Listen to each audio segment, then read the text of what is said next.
தேவன் ஆவியாய் இருக்கிறார், அவரை ஆவியோடும் உண்மையோடும் தொழுது கொள்ள வேண்டும். பிதாவானவர் என்ன தேடுகிறாரா? யாரை நல்லா பாட்டு பாடுறா, யாரை நல்லா மியூசிக் போடுறா, யாரை நல்லா சூப்பரா ட்ரெஸ் பண்ணிட்டு வந்திருக்கிறா, அதை தேடல. யாரு நல்லா பிரசங்கம் பண்றான்னு தேடல.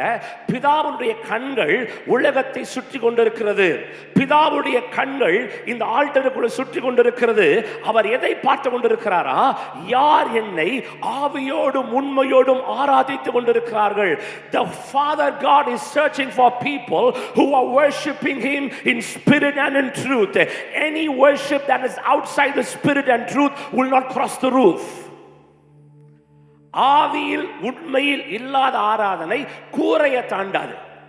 Worship is more than feeling. Worship is more than skin deep. என் தோள் சம்பந்தப்பட்டது ஆராதனை அல்ல. ஆண்டவர் சொல்றாரு, பிதாவானவர் தேடி கொண்டிருக்கிறார்.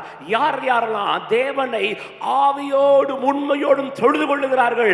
He is searching for people who can worship the Father in spirit and in truth.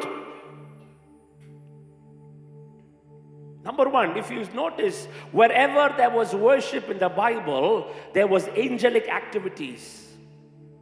There was the glory of God.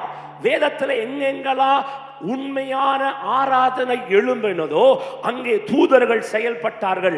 பரலோக மகிமை வெளிப்பட்டது. அற்புத அடையாளங்களை கர்த்தர் செய்தார். ஆண்டவர் சொல்றாரு, the worship has to be according to my pattern. நான் எழுதி இருக்கிற வகையில் இந்த ஆராதனை இருக்கணும். Worship is equated to your lifestyle of obedience. Wherever there is worship, God's glory manifests.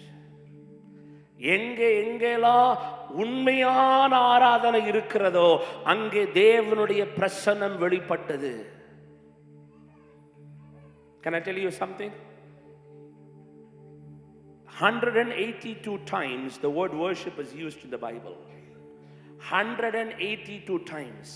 182 முறை ஆராதனை என்ற வார்த்தை வேதத்தில் பயன்படுத்தப்படுகிறது.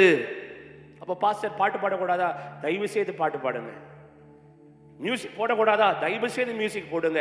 ஆனா இங்கே நிக்காதீங்க. இது வெறும் ஆரம்பம், இது வெறும் எல்கேஜி தான். அங்க PhD வரைக்கும் காத்திருக்கு.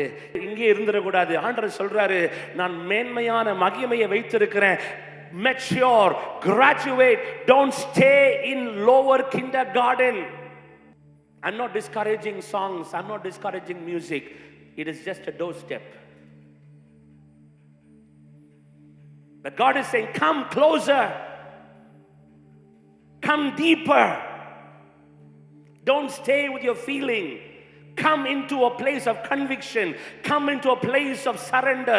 Come to a place of obedience. ஒரு கீழ்ப்படிகிற இடத்திற்கு வா, அர்ப்பணிக்கிற இடத்திற்கு வா, ஆழமான ஆராதனைக்கு வா, கீழ்ப்படிதலுக்கு வா. இங்கே நிக்காத.